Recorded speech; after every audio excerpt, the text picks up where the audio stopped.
La lluvia golpeaba el cristal de mi oficina con una insistencia que rayaba en la insolencia.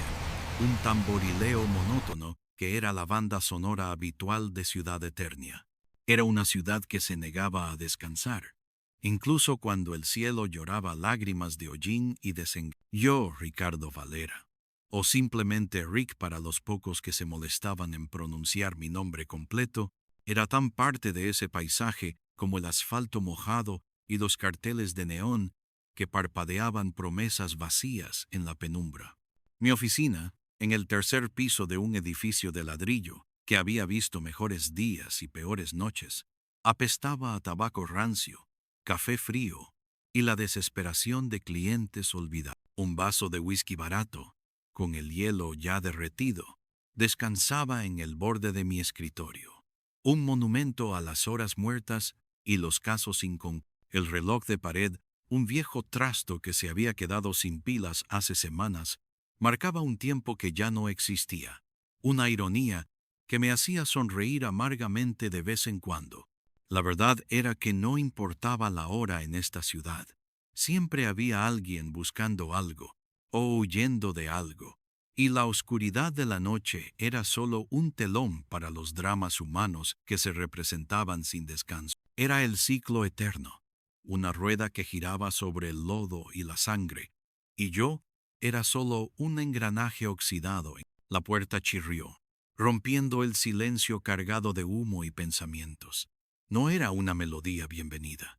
Era tarde, y mis citas ya deberían haber terminado, o al menos eso esperaba. Me incorporé en mi silla giratoria, quejumbrosa como mi espalda, y levanté la vista. La figura que se recortaba contra la luz mortecina del pasillo era imponente. Un hombre de unos 60, quizás más, vestido con un traje que valía más que todos mis muebles juntos. Su cabello, peinado con una perfección impecable, era de un blanco plateado que gritaba poder y dinero. Sus ojos, sin embargo, contaban otra historia. Había una urgencia, una desesperación apenas contenida, que no se podía comprar con todo el oro del mundo. Don Armando Solís, dije, mi voz ronca por el tabaco. Supe quién era. Su nombre era sinónimo de influencia, de negocios turbios y de una fortuna construida sobre los cimientos de esta ciudad. Había oído hablar de él, como todo el mundo.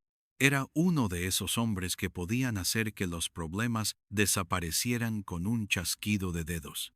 Verlo en mi modesta oficina era como ver a un tiburón perdido en un charco. Él no se inmutó por mi tono sarcástico.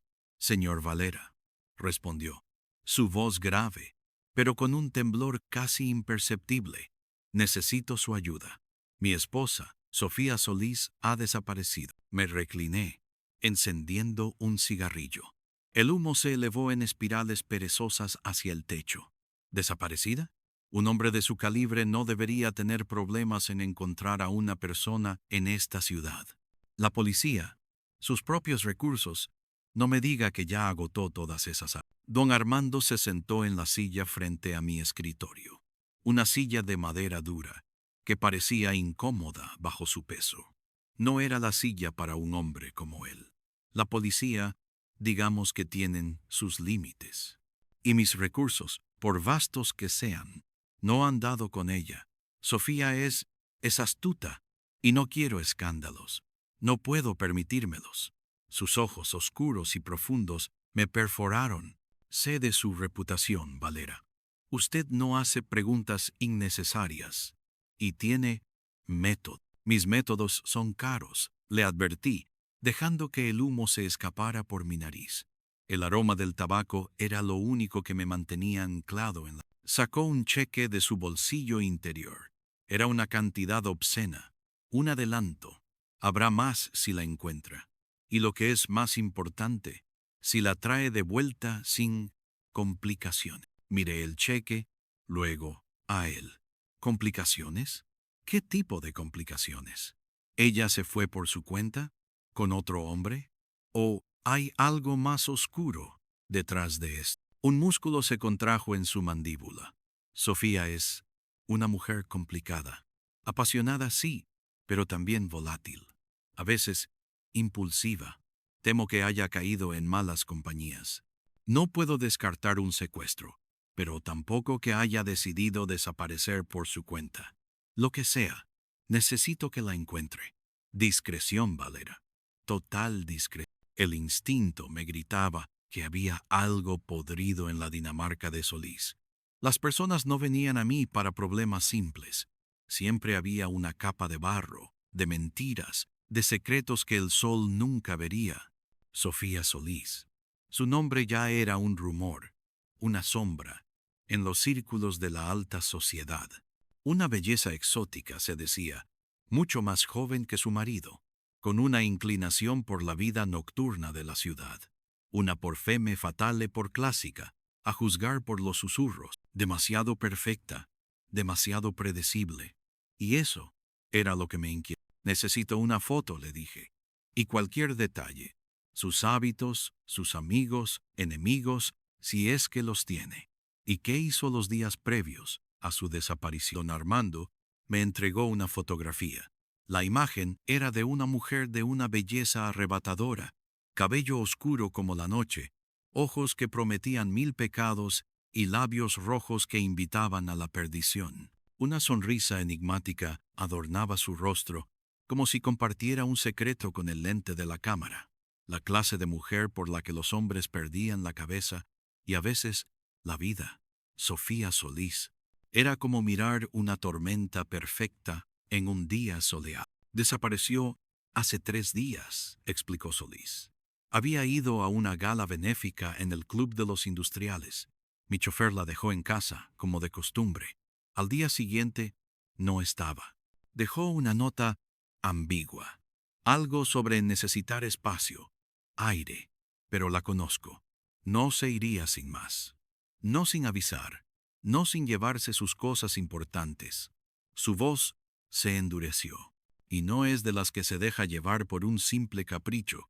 Hay algo más. Mis ojos se posaron en la foto de Sofía, luego en el cheque. Un caso clásico, pero con el inconfundible aroma a podredumbre. El dinero era bueno, más de lo que esperaba en un mes.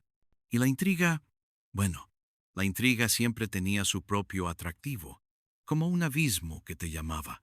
A veces sentía que era lo único que me mantenía vivo en este purgatorio de cemento. Muy bien, don Armando, dije, guardando el cheque sin una pizca de emoción. Empezaré esta noche, pero no espere milagros, y no me mienta. Si lo hace, se arrepentirá. Don Armando se levantó, su silueta erguida y tensa. Yo nunca miento, señor Valera.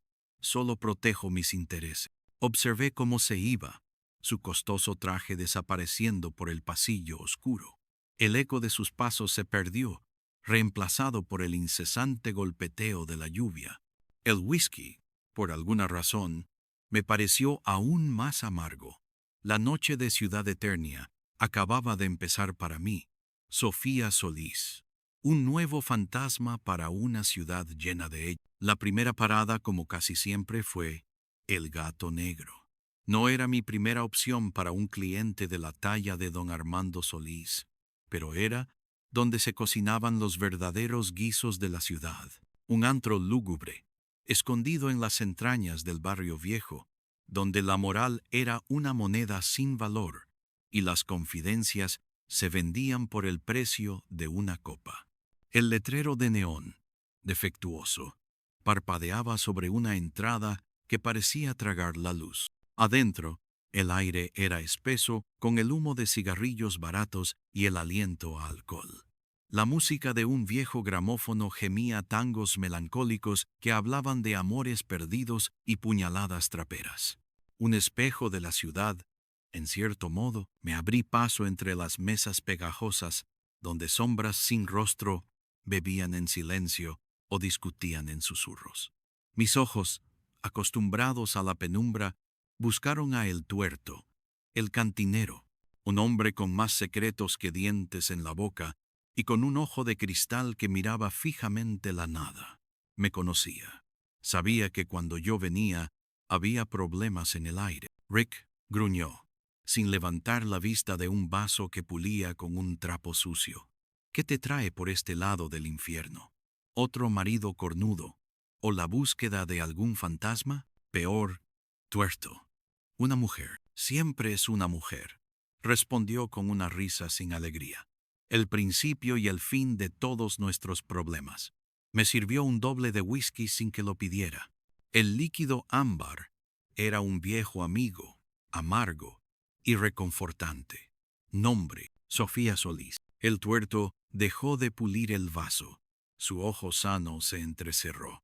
El de cristal seguía mirando al vacío.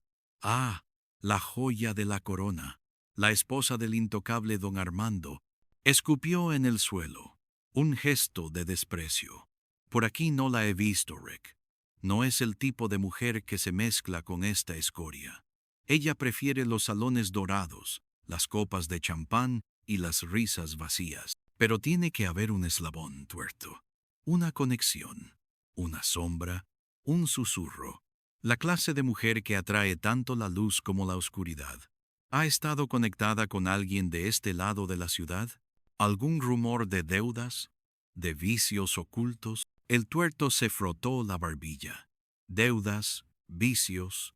La gente de su círculo tiene todo eso, pero en versiones más refinadas. Se mueven en la oscuridad.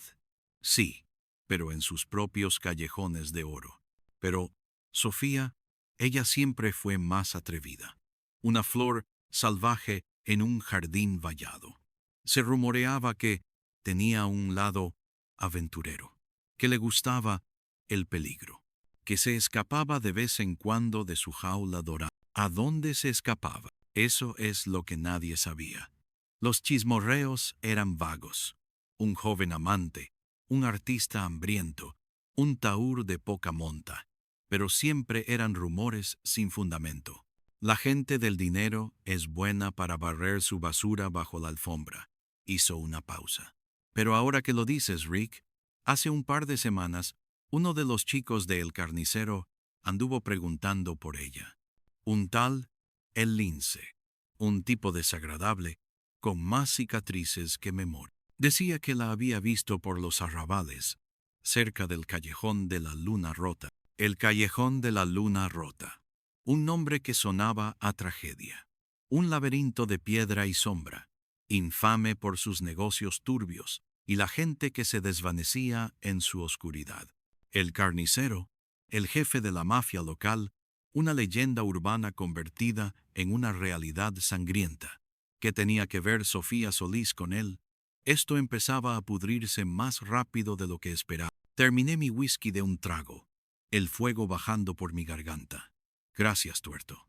Te debo una. Me la deberás siempre, Rick. Es el contrato que firmamos con esta vida. Salí del Gato Negro. La lluvia aún caía. El aire frío y húmedo era un alivio después del humo del bar. Me dirigí hacia el Callejón de la Luna Rota, mi gabardina levantada contra el viento. El camino estaba lleno de charcos que reflejaban las luces rotas de la ciudad, como ojos moribundos. Cada paso me llevaba más profundo en las entrañas de Eternia, un lugar donde el lujo de don Armando Solís no significaba nada. Aquí, solo las reglas de la calle importaban, y la moneda de cambio era el miedo. El Callejón de la Luna Rota era un nido de ratas, un lugar donde la luz del sol nunca llegaba, y las sombras se alargaban hasta volverse permanentes. Los edificios se inclinaban unos sobre otros, como ancianos ebrios, sus ventanas rotas brillando como ojos sin vida. El olor a basura, humedad y algo más indefinible, algo a sangre vieja, flotaba en el aire. La única luz venía de un farol parpadeante al final del callejón y de las luces de un garito de apuestas ilegales que se filtraban por una rendija en una puerta de... Avancé con cautela, mis pasos resonando en el silencio opresivo. Buscaba a El Lince o a cualquiera que pudiera haber visto a Sofía Solís por aquí. Sabía que estaba entrando en terreno peligroso. Este no era el lugar para preguntas casuales. Un tipo delgado, con una gorra calada hasta los ojos, Fumaba un cigarrillo en la entrada del garito. Sus ojos, pequeños y nerviosos, me analizaron. «Te has equivocado de callejón, abuelo», dijo, su voz áspera. «No lo creo», respondí, mi mano moviéndose instintivamente hacia la funda de mi revólver, aunque sabía que no lo usaría sin necesidad. «Busco a un tal Lince. ¿Lo conoces?» El tipo se rió. Una tos seca. «Aquí todos somos linces, detective, o ratas. Depende de quién pregunte». Le ofrecí un billete arrugado. Lo tomó, sus dedos rápidos como los de un titiritero. «El lince anda por los muelles». Dijo que tenía asuntos por ahí. Asuntos de la dama bonita. Los muelles. Muelle de los pescadores. Otro lugar donde la oscuridad de la ciudad se reunía. Las piezas empezaban a encajar, aunque de una forma inquietante. La conexión de Sofía con el carnicero, su presencia en estos arrabales, su viaje al puerto, no encajaba con la imagen de la esposa volátil de un magnate. Había una trama más profunda, un lienzo oscuro pintado con hilos de lujo y mugre. Dejé el callejón atrás, el eco de mi propia sombra acompañándome. La lluvia, ahora más fina, pero persistente, seguía lavando las calles, sin lograr limpiar el alma de Eternia. Mis pensamientos se enredaban en la imagen de Sofía, su belleza, su misterio. ¿Era una víctima, una manipuladora, o algo aún más peligroso? En esta ciudad, los cuentos de hadas rara vez terminaban bien, y las princesas a menudo tenían las manos manchadas de sangre. La Gran Vía, el corazón latente de la ciudad, era un contraste brutal con los callejones por los que acababa de transitar. Neones deslumbrantes anunciaban cines, teatros y tiendas de lujo. Coches caros se deslizaban sobre el asfalto mojado, sus luces creando estelas fantasmales. La gente, abrigada y apurada, se movía como un río humano, ajena a las profundidades de miseria que se escondían a pocas manzanas de distancia. Era la fachada, el gran teatro de la riqueza y el poder que don Armando Solís representaba. La ironía no se me escapaba. Su esposa, la encarnación de ese lujo, parecía haberse extraviado en los rincones más oscuros de la ciudad. Observé desde la sombra de un toldo la mansión de los Solís. Una fortaleza de piedra y hierro forjado, imponente y silenciosa. Las luces de sus ventanas eran como ojos fríos que vigilaban la noche. Una jaula de oro, como la había llamado el tuerto. Pero, ¿estaba Sofía intentando escapar de ella o usándola como base para sus propios juegos peligrosos? La pregunta me carcomía. El muelle de los pescadores, a altas horas de la noche, era un lugar desolado, un cementerio de barcos y sueños rotos.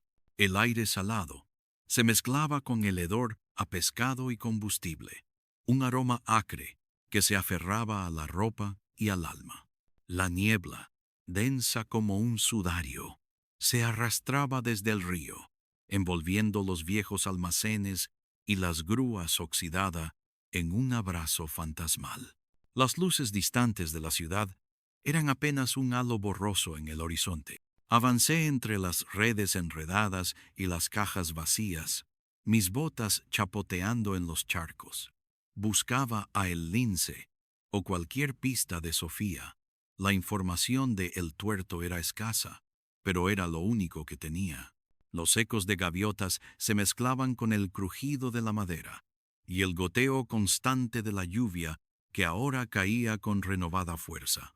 Este era el tipo de lugar donde los secretos se ahogaban en el agua fría y los problemas encontraban un final. Encontré a el lince, apoyado contra un pilar de madera, fumando un cigarrillo que brillaba como un ojo rojo en la penumbra. Era un hombre corpulento, con una cara marcada por cicatrices y una mirada de perro rabioso. La chaqueta de cuero que llevaba apenas ocultaba el bulto sospechoso bajo su axila. No era un hombre de conversación amable. «Busco a el lince», dije, mi voz sonando extraña en el silencio opresivo. Él no se movió. Solo exhaló una bocanada de humo. Lo has encontrado. ¿Qué quieres, detective? Aquí no hay casos que resolver, solo cargas que mover y silencios que guardar. Sofía Solís, la esposa de don Armando. Su mirada se endureció. Sus ojos brillaron con una mezcla de precaución y algo parecido a la diversión. Ah, la dama de hierro y terciopelo. Hermosa, sí. Peligrosa, más aún. ¿Qué tiene que ver ella con don Armando la busca?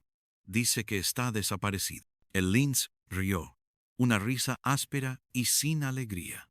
Don Armando busca muchas cosas y a veces no encuentra lo que quiere. Sofía no está desaparecida, está jugando, como siempre. ¿Jugando a qué? A la gata y al ratón. Con su marido, con la ciudad, con todos los que la rodean. La vi por aquí hace unos días, con un tipo, un don nadie, un hombre de El Carnicero. Parecían estar en una discusión. Ella no parecía asustada, parecía molesta, como si el peón no estuviera haciendo lo que ella quería. ¿Un peón del carnicero? ¿Qué asunto tenía Sofía con él? El Lince se encogió de hombros. Los asuntos de los ricos siempre son los mismos. Detective, dinero, poder y los trapos sucios que intentan ocultar. Se hablaba de unas tierras, un proyecto grande que don Armando quiere llevar a cabo, y que el carnicero tiene intereses, o estorbos, y Sofía parece que era la que movía los hilos entre los dos. La trama se espesaba. Sofía no era solo la esposa de un magnate, sino una jugadora activa en el tablero de ajedrez del poder y la corrupción. Y el carnicero. La sola mención de su nombre era suficiente para helar la sangre. Un hombre sin escrúpulos, cuyo imperio se había construido sobre la extorsión y la violencia. ¿Dónde puedo encontrar a este don? ¿Nadie que estaba con ella? No te lo diré. No es mi guerra, Rick. Y el carnicero tiene brazos largos y paciencia corta.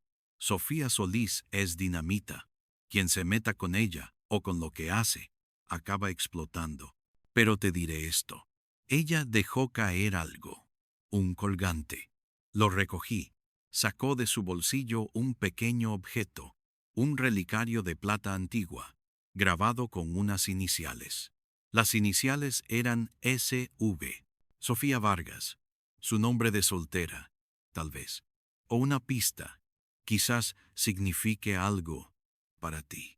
Para mí, solo es chatar. Tomé el relicario. Era frío al tacto.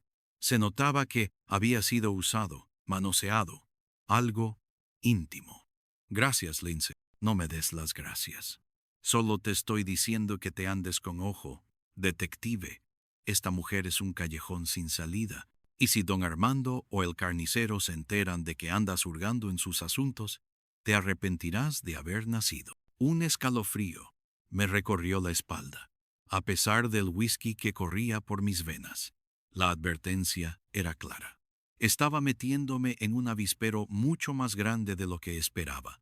Sofía Solís no era solo una esposa desaparecida, era una pieza central en una compleja red de intrigas y poder.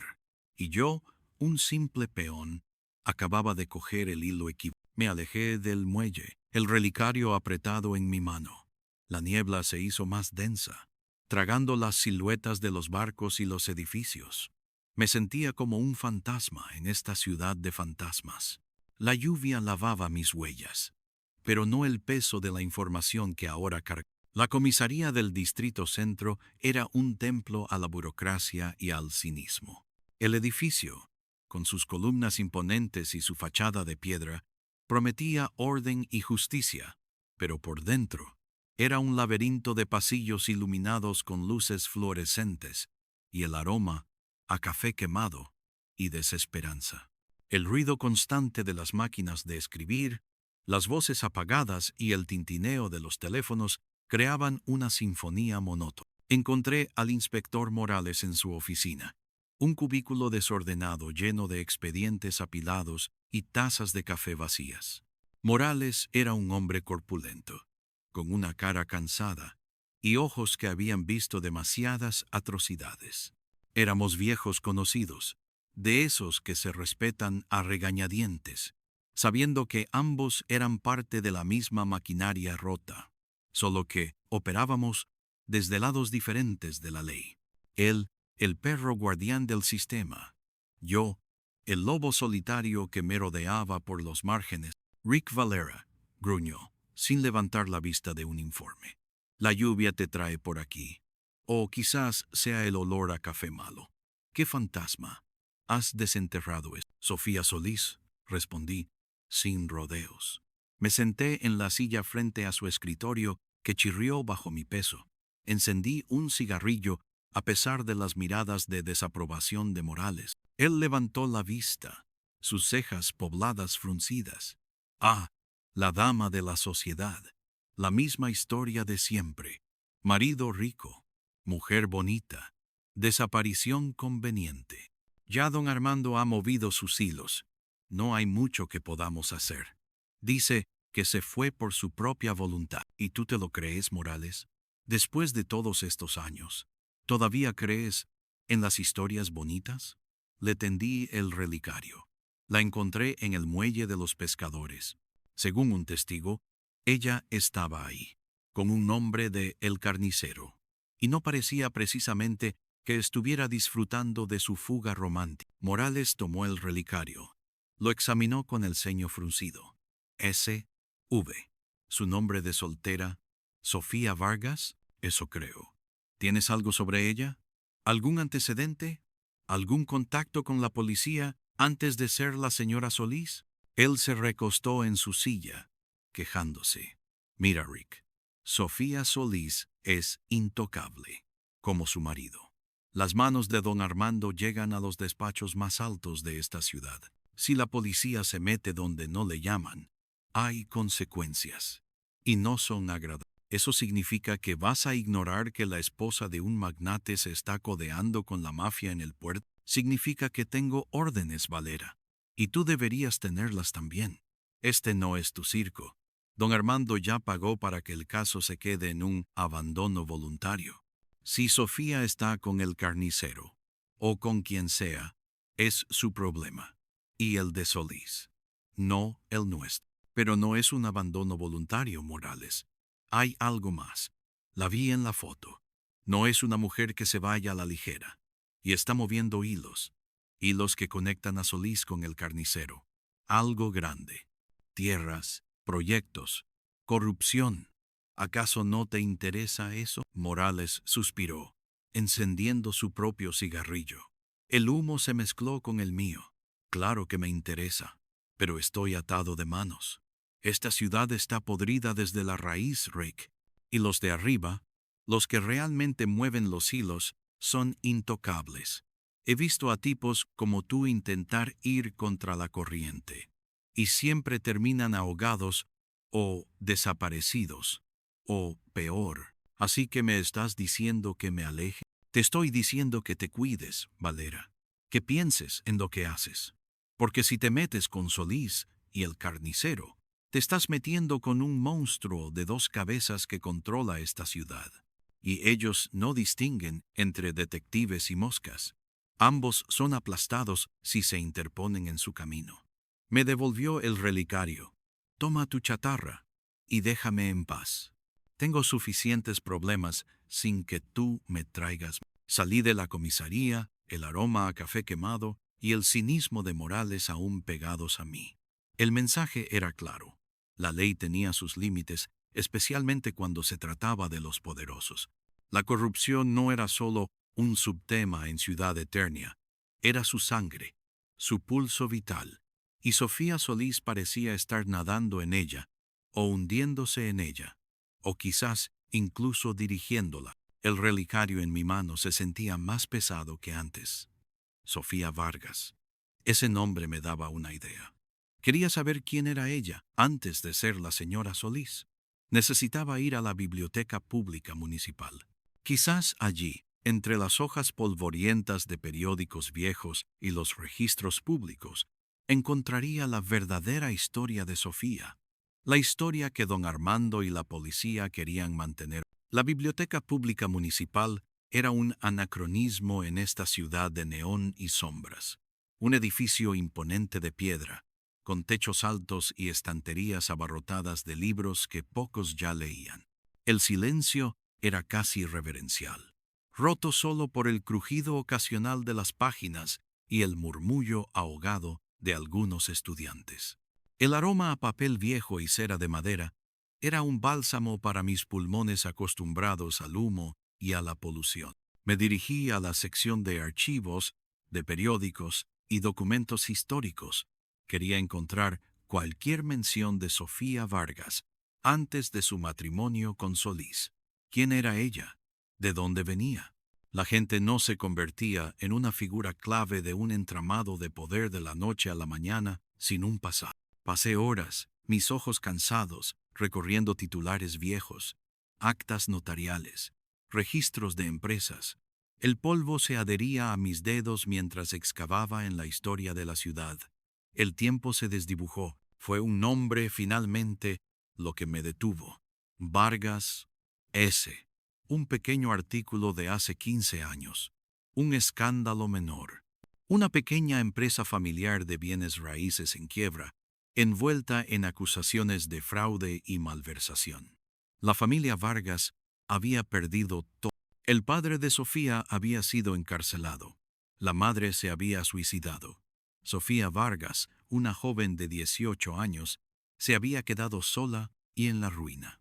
El artículo la describía como una belleza prometedora, una estudiante brillante, pero con un aire de melancolía. Luego, unos años después, otro artículo, una gala benéfica. Don Armando Solís, ya un magnate de renombre, con su nueva prometida, Sofía Vargas.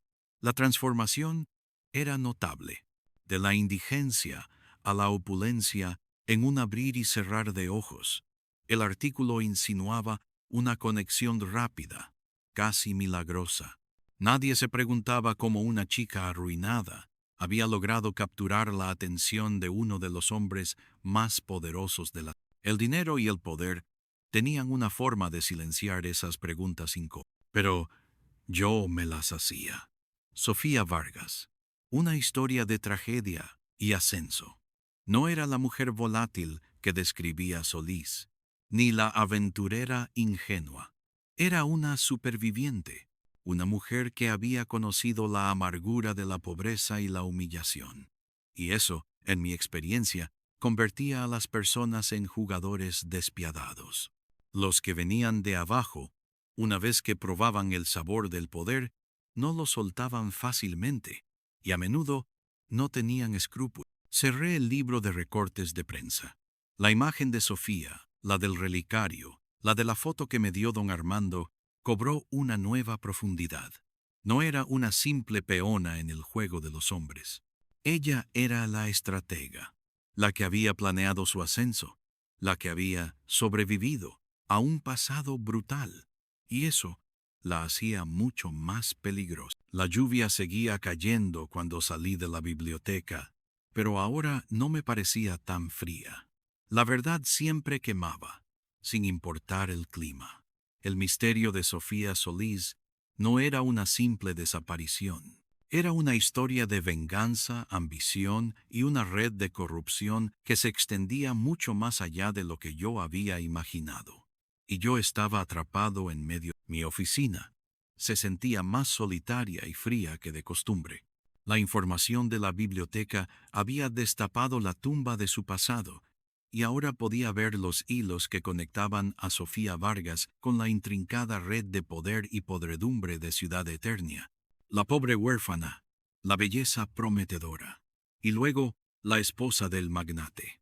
No era una ascensión al azar, sino una calculada. El timbre de la puerta rompió mis reflexiones. No esperaba a nadie, y la hora era, una vez más, inoportuna. Miré el reloj de pared, que seguía estático. Me acerqué, mi mano en el bolsillo, lista para cualquier sorpresa desagradable. Abrí, y allí estaba ella, Sofía Solís. No era la Sofía de la foto, aunque la belleza era la misma. incluso más impactante en persona. Estaba empapada por la lluvia, su cabello oscuro pegado a su rostro, pero sus ojos, verdes como el jade, brillaban con una intensidad febril. Vestía un abrigo de lana oscuro que, aunque mojado, denotaba una elegancia discreta. No había en ella rastro de la desesperación o el miedo que su marido había insinuado. Solo una frialdad calculada y un toque de desafío. Rick Valera, supongo, dijo. Su voz era un murmullo sensual, ronca, como el jazz que se escapa de un club clandestino. Mi marido me dijo que lo había contratado.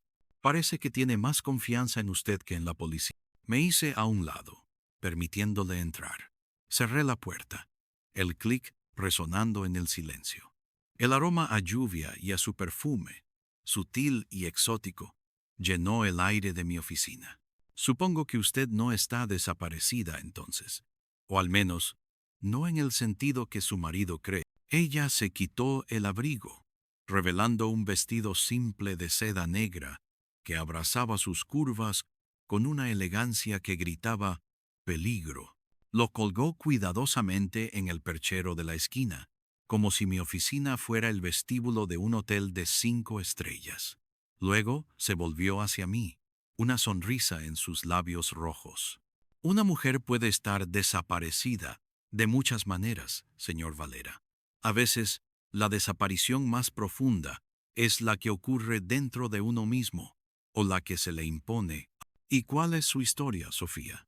Porque la de su marido es una, y la de la calle es otra, y la que encontré en la biblioteca, una tercera. Ella se sentó en la silla frente a mi escritorio, la misma donde don Armando se había sentado.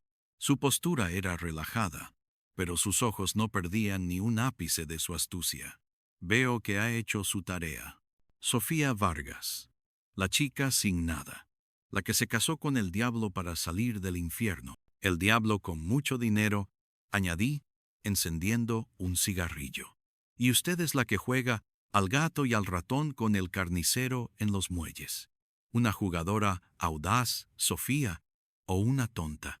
No estoy seguro de cuál de las dos. Su sonrisa se desvaneció, reemplazada por una expresión de seriedad. No soy tonta, señor Valera, y no juego. Sobrevivo. Mi marido no es el hombre que usted cree. Él es un monstruo, un depredador que construyó su imperio sobre la ruina de otros, sobre la corrupción y la violencia.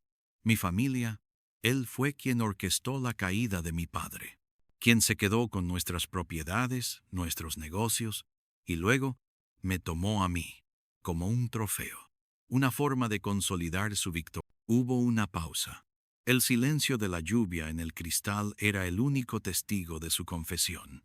Me casé con él por necesidad, por supervivencia.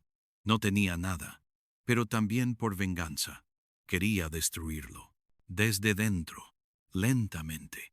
Pero ahora, él está planeando algo grande, algo que cambiará el rostro de esta ciudad para siempre. Un plan para privatizar los servicios públicos, las tierras del puerto, las infraestructuras de transporte. Se hará con miles de millones, y la ciudad se hundirá en una deuda de la que nunca se recuperará. Los pobres serán más pobres, y los ricos como él, más ricos. Y para ello, ha tenido que hacer tratos con el carnicero. Es un plan sucio, lleno de extorsión, sobornos y sí, asesinatos. Mis ojos se estrecharon. Esto era grande, más grande que cualquier cosa que Solís me hubiera dejado entrever.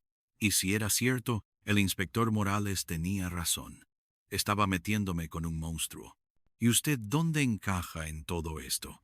¿Es la víctima que intenta exponerlo? ¿O es parte? Soy una pieza en el tablero. No puedo negar que he jugado mis propias cartas. He recopilado pruebas, documentos, grabaciones, testimonios. Quería exponerlo. Quería ver su imperio derrumbarse. Pero él se ha vuelto sospechoso. Y si descubre lo que sé, estoy muerta. Su voz se quebró ligeramente. Un atisbo de miedo real, o una maestría en la manipulación. Necesito su ayuda, Valera. No para encontrarme, para protegerme, para sacar la verdad a la luz, para derrumbar a don Armando Solís y todo su imperio de corrupción. Me quedé en silencio, observándola. La historia era verosímil, incluso demasiado conveniente. Una mujer que había sido víctima de un hombre poderoso, que había ascendido para vengarse. Era la clase de historia que vendía periódicos y arruinaba vidas. Pero, ¿era la verdad? ¿O solo otra capa de su elaborado juego? Su belleza, su vulnerabilidad calculada, eran armas tan peligrosas como cualquier revólver. ¿Por qué yo?, le pregunté. Tiene la información, los contactos. Podría ir a la prensa, a la policía, si de verdad tiene pruebas contundentes. Ella sonrió. Una sonrisa triste. La prensa está comprada. La policía, usted mismo, ha visto la lealtad del inspector Morales a los hilos de mi marido. Nadie se atreverá a publicar nada sin pruebas irrefutables. Y aún así, Solís tiene formas de silenciarlo todo. Usted, señor Valera, es un lobo solitario. Nadie le debe nada. Nadie puede comprarlo. Usted es mi última esperanza, o su chivo expiatorio, musité. Si las cosas se ponen feas, yo soy el que toma el golpe. Y usted desaparece, de verdad esta vez, con sus pruebas y sus secretos. No lo haré, dijo. Y por primera vez hubo una punzada de honestidad en su voz. No quiero su dinero, Valera. Solo la verdad y justicia. Por mi familia. Por esta ciudad. Puedo darle lo que necesita. Las pistas, los nombres, los lugares. Pero necesito que confíe en mí y que actúe rápido. El plan de Solís está a punto de ejecutarse. La situación era explosiva. Si Sofía decía la verdad, estaba a punto de desenterrar el esqueleto más grande de Ciudad Eternia. Si mentía, yo era solo una marioneta en su juego, destinada a romperse. De cualquier manera, el camino prometía ser peligroso, pero la perspectiva de enfrentar a don Armando Solís, de ver caer a uno de los intocables de esta ciudad, tenía un atractivo perverso. Y la intriga de la propia Sofía, una mujer que bailaba tan cerca del fuego, era magnética. Muéstreme lo que tiene, Sofía, le dije, la voz grave, y veremos hasta dónde llega esta madriguera de... Ella asintió, una chispa de triunfo en sus ojos. Saqué una botella de whisky de la gaveta. La lluvia seguía cayendo sin piedad sobre Ciudad Eternia. La noche apenas empezaba. Las siguientes horas se desdibujaron en un torbellino de documentos, nombres y coordenadas. Sofía no había mentido sobre la cantidad de información que poseía. Sacó de un pequeño bolso de cuero un sinfín de papeles, contratos falsos, informes bancarios de cuentas en paraísos fiscales, grabaciones de llamadas telefónicas y reuniones clandestinas, nombres de políticos y empresarios cómplices, todos vinculados al ambicioso proyecto de don Armando Solís. Era una red tan vasta y podrida que me hizo sentir náuseas. El plan era brutalmente simple y cruel. Privatizar una parte vital de la infraestructura de la ciudad, los servicios de agua, el transporte público y las tierras del muelle de los pescadores, transfiriéndolos a un consorcio de empresas fantasmas controladas por Solís y sus socios. Los fondos públicos se desviarían, las tarifas se dispararían, y la ciudad, ahogada en la corrupción, quedaría a merced de unos, y el carnicero, con su red de extorsión y violencia, era el músculo que aseguraría que nadie se interpusiera. Todo esto es dinamita, Sofía, le dije, la voz más grave de lo habitual. El cigarrillo se consumía entre mis dedos, dejando un rastro de ceniza en el cenicero abarrotado. Si esto sale a la luz, Solís se va a la cárcel. Pero si esto cae en las manos equivocadas antes de que estemos listos, tú y yo estaremos muertos. Lo sé, respondió. Su mirada fija en los documentos esparcidos por mi escritorio. Había una frialdad en su voz que sugería que ya había contemplado ese escenario. Pero es la única manera. Ya ha corrompido a demasiados. Necesitamos un golpe fuerte, algo que no pueda silenciar.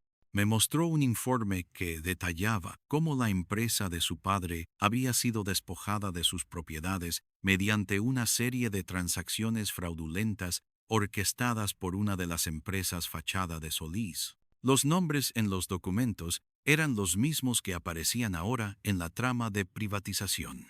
La venganza de Sofía no era solo un arrebato emocional, era el motor de toda su operación. La reunión final, dijo, señalando una fecha y una dirección. Es en 3 días, en una villa abandonada en las afueras, propiedad de uno de sus socios principales.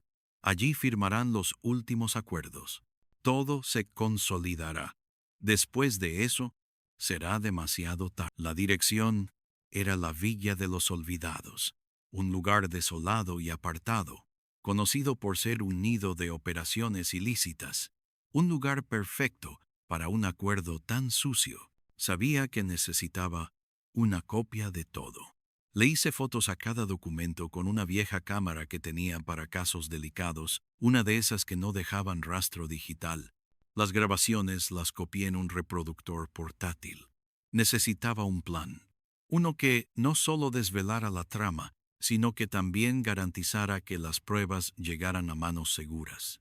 Y eso significaba ir contra don Armando, contra el carnicero y contra la policía comprada de Mora. Necesito verificar algunas de estas conexiones, le dije, especialmente las que involucran a el carnicero. Y quiero un nombre.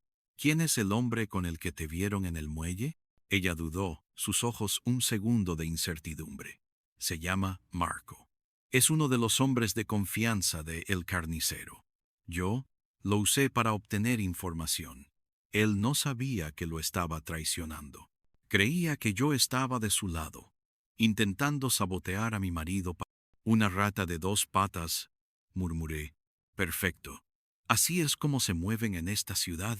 Y tú, Sofía, eres la reina de las ratas. Había un tono de admiración. A pesar de mí mismo, el tiempo apremiaba. Las siguientes 72 horas serían una carrera contra el reloj, contra los hombres de Solís y el carnicero. Mi primera parada fue la oficina del abogado que manejaba los asuntos legales de don Armando, un hombre llamado licenciado Montoya. Su oficina, en el distrito financiero, era tan pulcra y estéril como la de Solís, llena de libros de leyes que parecían nunca haber sido abiertos. Conseguí una cita bajo un pretexto falso, haciéndome pasar por un posible comprador de una de las propiedades secundarias de Solís. Montoya era un hombre frío y calculador, con una sonrisa que nunca llegaba a sus ojos. Cuando le pregunté sobre la venta de las tierras del puerto y los posibles obstáculos legales, su expresión se tensó apenas 1 milímetro. Esos asuntos son de índole privada del señor Solís, y se están manejando con la máxima discreción y eficiencia, dijo con voz mesurada. Le mencioné, con una supuesta inocencia, que había oído rumores sobre ciertas complicaciones con los permisos de uso de suelo y con la buena voluntad de algunos pequeños propietarios. Su mandíbula se apretó. Era una confirmación silenciosa.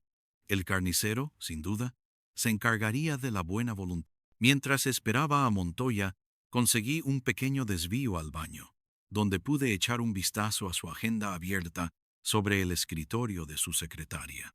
Allí, anotado con pulcra caligrafía, estaba la dirección de la Villa de los Olvidados y la fecha de la reunión final. Una confirmación más. Las pistas de Sofía eran sólidas. La tensión en la ciudad era palpable. Sentía que me observaban, cada sombra, cada par de ojos en la calle. Un par de veces noté un coche oscuro aparcado cerca de mi oficina y un hombre con un sombrero calado en la esquina de mi edificio. Solís había movido sus piezas. Sabía que Sofía estaba desaparecida de su control y estaba usando mis servicios para encontrarla. La ironía era un cuchillo afilado en mí. Por la noche, volví a El Gato Negro. Necesitaba información sobre Marco, el hombre de El Carnicero. El tuerto me lo consiguió. Marco el Víbora. No es un hombre de la mafia grande, Rick. Es un soplón, un recolector de deudas. Pequeño, escurridizo, pero también un traidor. Se rumorea que ha estado jugando a dos bandas, intentando sacar ventaja de El Carnicero y de otros. Una serpiente que se muerde la cola. Pero si Sofía Solís lo estaba usando, es que debe tener acceso a información importante. O es la llave para llegar a alguien más. El Lenz me había dicho que Marco andaba por los muelles. Volví al muelle de los pescadores. La niebla era una cortina espesa que ocultaba las siluetas de los barcos. Esta vez fui a buscar a Marco. No fue difícil encontrarlo. Estaba en una pelea con otro marinero, una reyerta por una deuda de juego, a juzgar por los gritos y los puñetazos. Intervine. No porque me importara Marco, sino porque necesitaba que estuviera vivo y lo suficientemente sobrio como para hablar. Con un par de golpes secos y una advertencia con el cañón de mi revólver en la costilla, disolví la pelea. Marco, un tipo flaco con ojos nerviosos y una cicatriz en la mejilla, me miró con desconfianza. «¿Qué quieres, detective?», escupió, limpiándose la sangre de la comisura de sus labios. «Sofía Solís», le dije, «ella te ha usado y te ha dejado con el culo al aire. Tengo información que dice que el carnicero no va a estar muy contento cuando se entere de lo que has estado haciendo con la esposa de Solís». Sus ojos se abrieron de par en par, el miedo brillando en ellos. Yo no sé de qué. «Oh, sí que lo sabes, Marco. Sofía te estaba sacando información sobre los acuerdos de Solís y el carnicero, sobre el plan de privatización. Ella te usó para llegar a los secretos de tu jefe. Y ahora, cuando Solís caiga y el carnicero vea que sus secretos están por ahí, te van a culpar a ti». Le mostré el relicario. «Esto es de ella. Sé que anduviste con ella. Sé que recopilaste información para ella. ¿Qué le diste? ¿Qué sabes?». El sudor frío le perló la frente. La amenaza del carnicero era mucho más potente que cualquier cosa que yo pudiera hacerle. Ella quería los libros de contabilidad del almacén principal del carnicero, donde guardan los registros de los sobornos y los pagos de protección, y también los nombres de los contactos políticos. Yo se los di. Creía que ella estaba con el carnicero, intentando fastidiar a Solís. Me prometió dinero, una vida mejor lejos de aquí. Te mintió.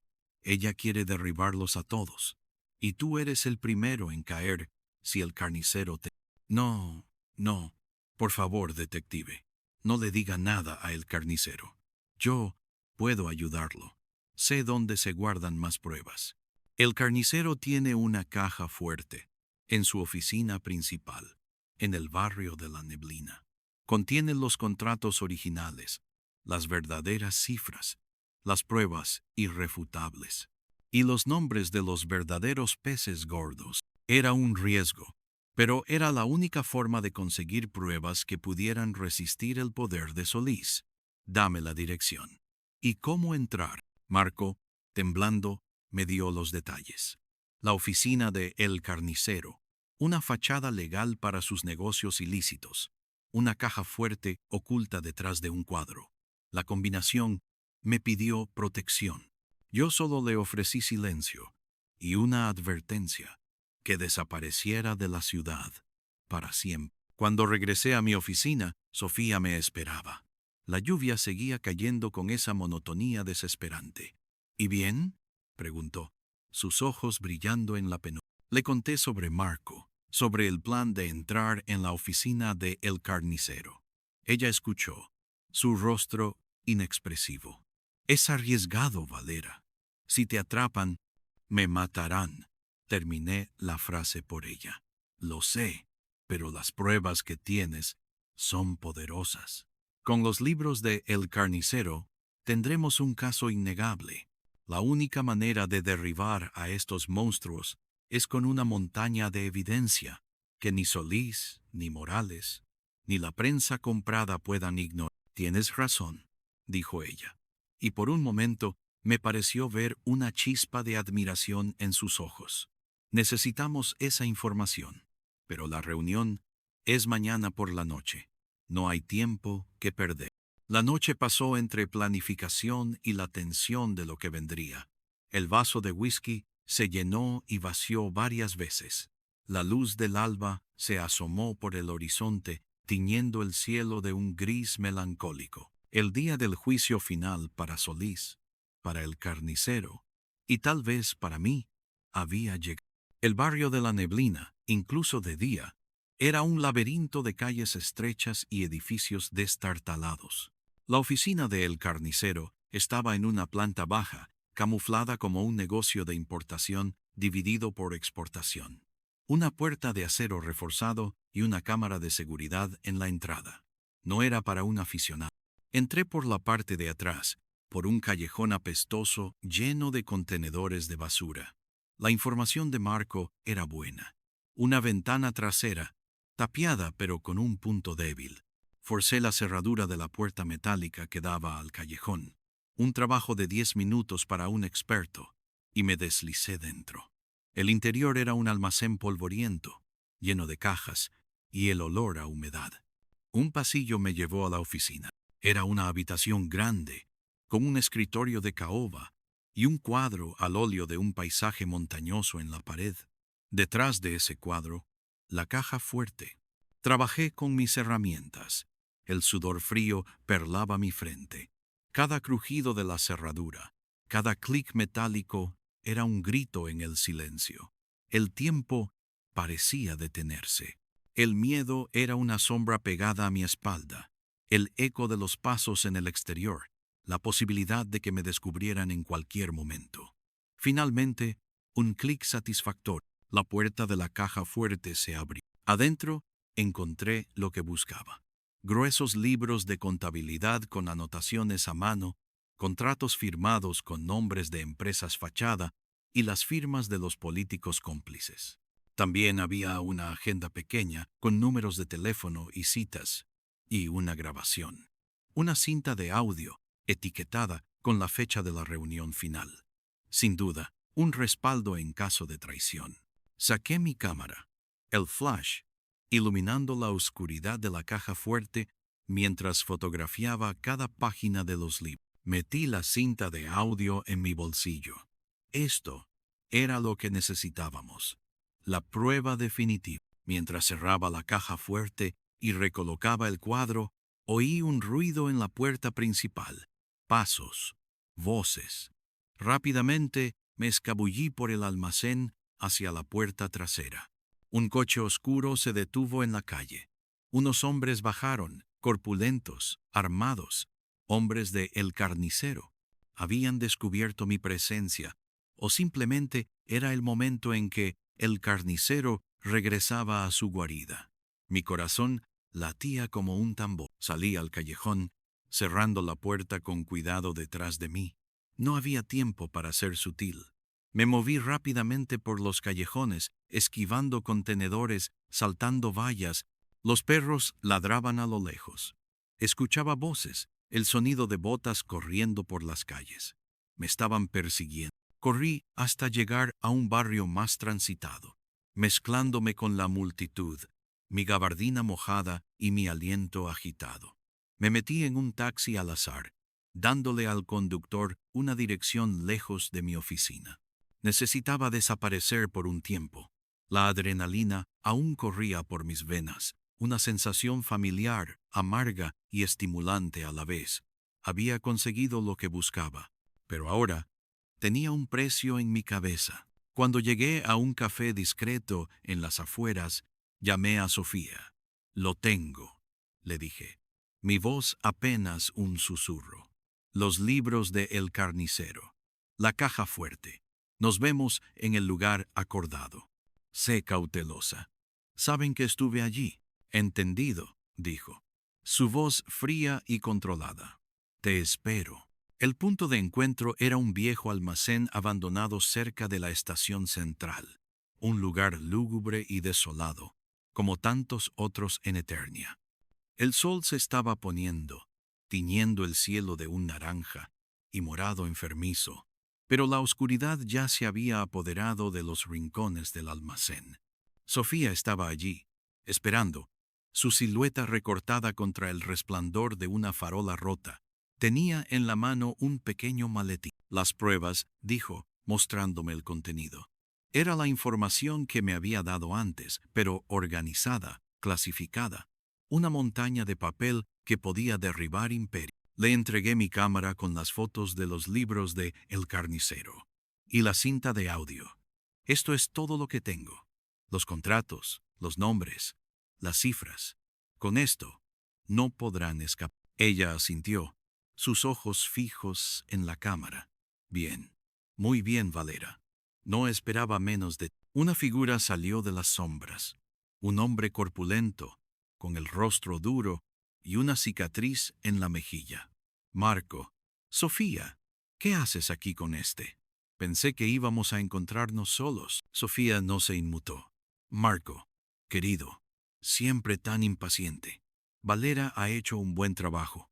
Ahora tenemos todo lo que necesitamos. Pero el ambiente era tenso, cargado de una electricidad peligrosa. Noté un brillo en los ojos de Marco que no era miedo, sino algo más parecido a la traición. Y entonces Sofía hizo algo que me heló la sangre. Sus ojos se encontraron con los de Marco y hubo un entendimiento tácito, un guiño, apenas perceptible, pero claro como el agua. Lo siento, Valera, dijo ella. Su voz ahora desprovista de toda emoción, de toda vulnerabilidad. Era la voz de una verdadera jugadora, fría y calculadora. Pero has cumplido tu... Antes de que pudiera reaccionar, Marco se abalanzó sobre mí. Sus puños eran rocas, y sus ojos, furiosos, era una trampa. Todo había sido una trampa.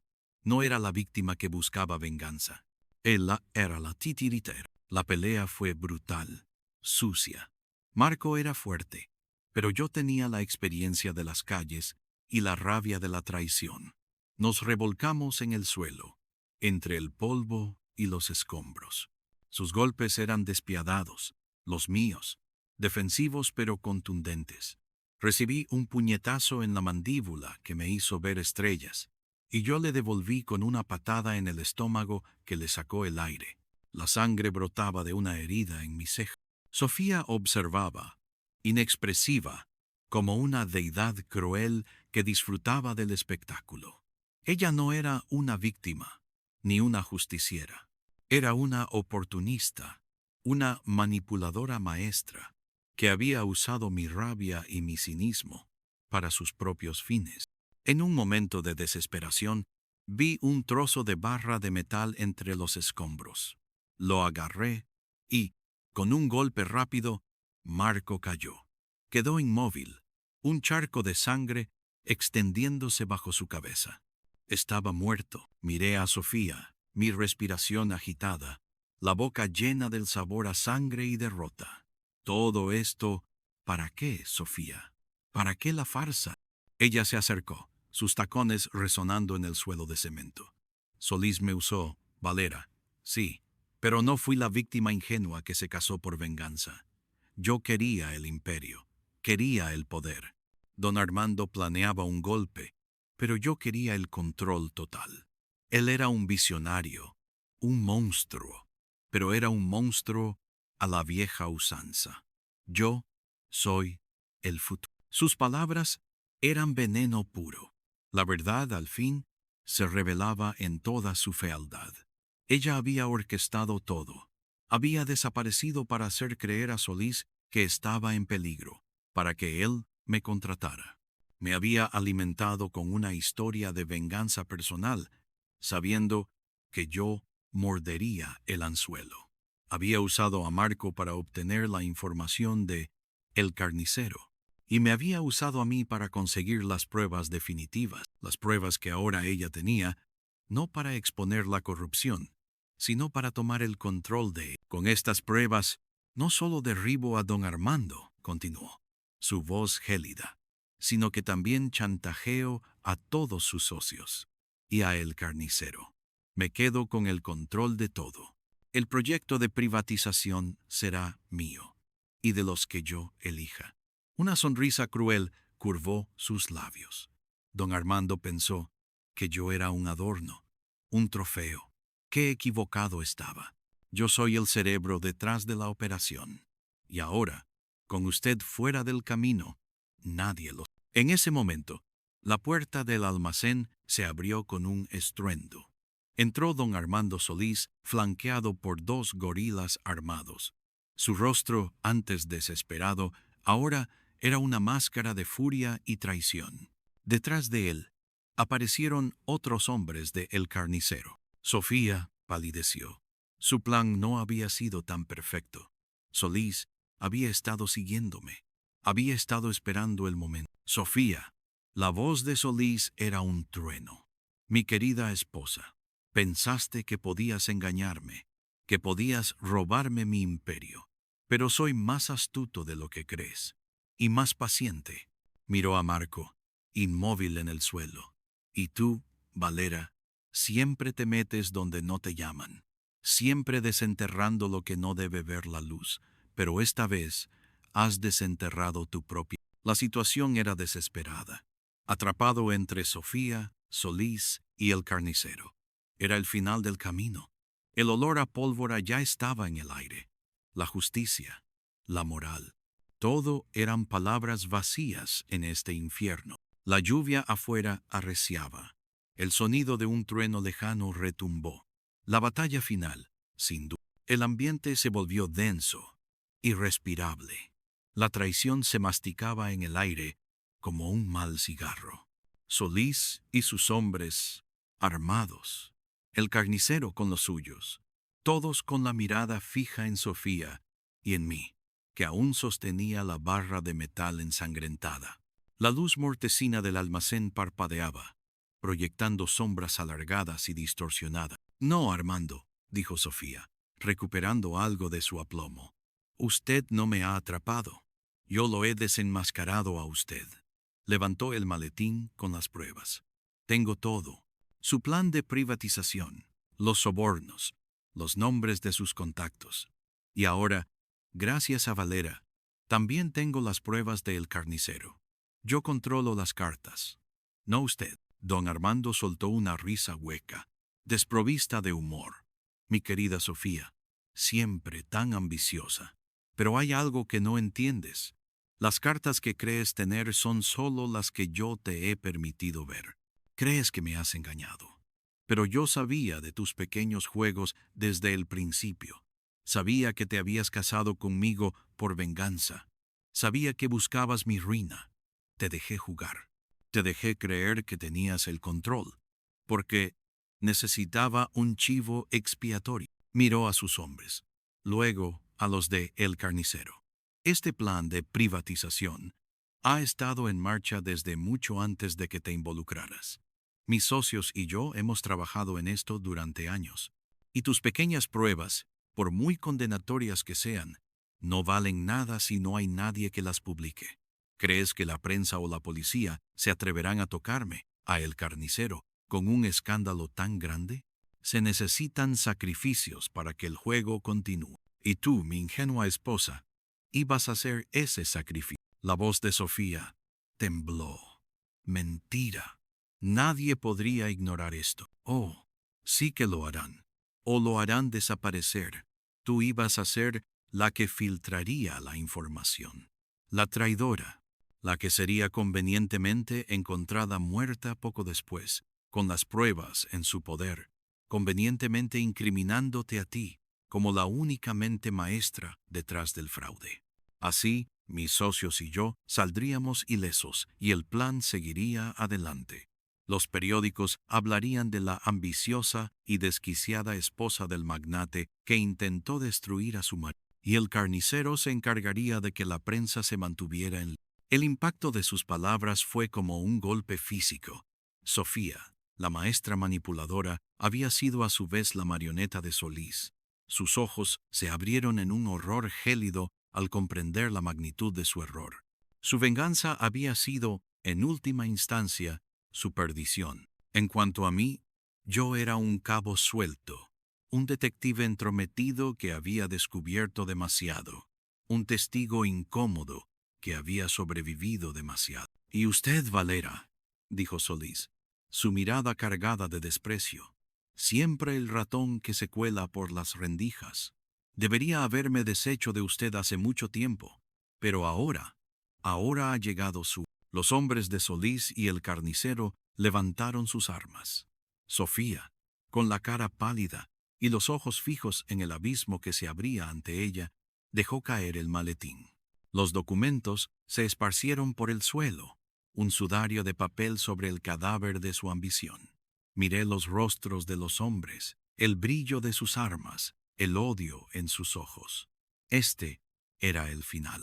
Un final predecible en una ciudad sin ley. Pero no soy de los que se rinden sin luchar. No en esta vida, no después de todo lo que he visto. Mi mano, aunque dolorida, apretó la barra de metal. No había honor en esto, no había gloria, solo la supervivencia.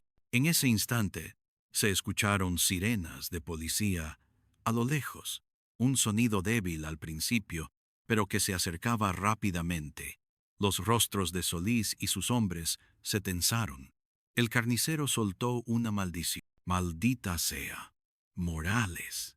¿Qué demonios hace aquí?», bramó Solís. Una figura emergió de las sombras en la entrada del almacén, su silueta recortada contra el resplandor azul y rojo de las luces de la policía que ya se veían por las ventanas rotas. Era el inspector Morales, y detrás de él varios policías armados. «Don Armando», dijo Morales, su voz cansada, pero firme.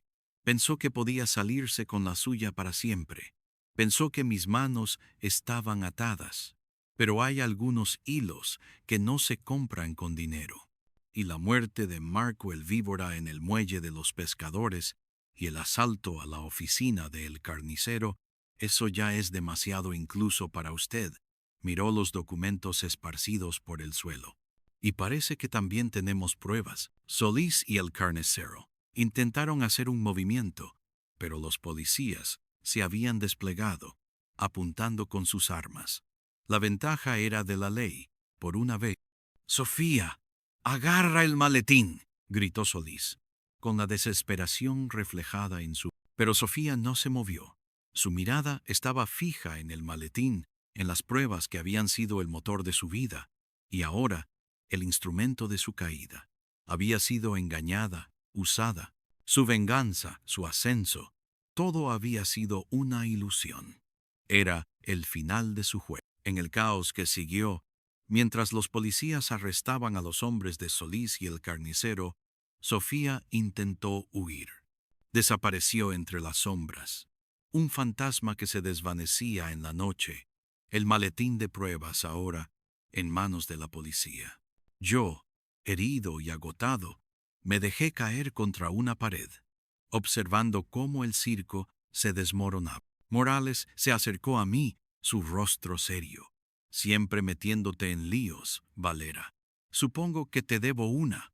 Tú fuiste el acebo que necesitaba para que estos dos perros rabiosos salieran de su madriguera. Sabía que andarías buscando algo.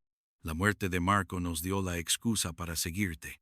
Y luego la llamada anónima con la ubicación de esta reunión. Muy conveniente, ¿no crees? ¿Llamada anónima? ¿Quién la hizo?». Morales se encogió de hombros, con una pequeña sonrisa en sus labios. «Digamos que a veces, incluso los peces gordos tienen enemigos que no están contentos con sus planes. O quizás alguien se arrepintió en el último minuto. La ciudad tiene sus propios mecanismos para la justicia, a veces, y otras solo para el caos». No me dijo nada sobre Sofía. No pregunté. Sabía que, en esta ciudad, algunas preguntas no tenían respuestas, y algunas personas simplemente se desvanecían. Una semana después, la ciudad seguía sumida en su eterna lluvia. Solís y el carnicero habían sido arrestados. Los periódicos estaban llenos de la historia, de la ambiciosa red de corrupción y del heroísmo de la policía. Pero la verdad era más turbia, más compleja. Solís estaba en la cárcel, pero su imperio no se había derrumbado del todo. Sus socios, los verdaderos peces gordos, habían comenzado a moverse, a cubrir sus rastros, a encontrar nuevas formas de hacer negocios. El hueco que había dejado el carnicero sería llenado por otra rata, o por muchas. La corrupción no se podía erradicar. Era el aire que respiraba Ciudad Eterna. Sofía Solís, la femme fatale, había desaparecido. La policía la buscaba, pero la verdad era que nadie tenía mucha esperanza de encontrarla. Su nombre se susurraba en los callejones, una leyenda de traición y ambición. ¿Había logrado escapar con algo de su parte del botín? ¿O había sido tragada por las mismas sombras que ella había intentado controlar? Nunca lo sabría. Y, en el fondo, ya no me importaba. Mi oficina estaba igual que siempre. El vaso de whisky en el escritorio, el cenicero lleno. Mi mandíbula aún me dolía y tenía un par de costillas rotas, pero estaba vivo y más cansado que nunca. Había desenterrado la verdad, sí, pero la verdad no siempre liberaba. A veces solo te dejaba más atrapado. La ciudad seguía su curso. Los neones parpadeaban, los coches pasaban, la gente corría bajo la lluvia. Todo era un ciclo interminable de codicia, poder y desesperación. La justicia, si es que existía, era una quimera, un espejismo en el desierto de la moral. Los buenos no siempre ganaban, los malos no siempre perdían, y la línea entre ambos se difuminaba hasta desaparecer por completo. Encendí otro cigarrillo. El humo se elevó en espirales perezosas. La historia de Sofía Solís, de don Armando Solís, de El Carnicero, era solo un capítulo más en el largo y sangriento libro de Ciudad Eterna. Y yo, Rick Valera, era solo el tipo que pasaba las páginas. Me terminé el whisky de un trago, el líquido quemando mi garganta. La lluvia seguía cayendo, y la ciudad seguía respirando su corrupción. No había final feliz. No había resolución. Solo la fría, dura y amarga realidad. Y yo, un engranaje oxidado, seguiría girando, esperando la próxima llamada, la próxima sombra, el próximo secreto en la oscuridad.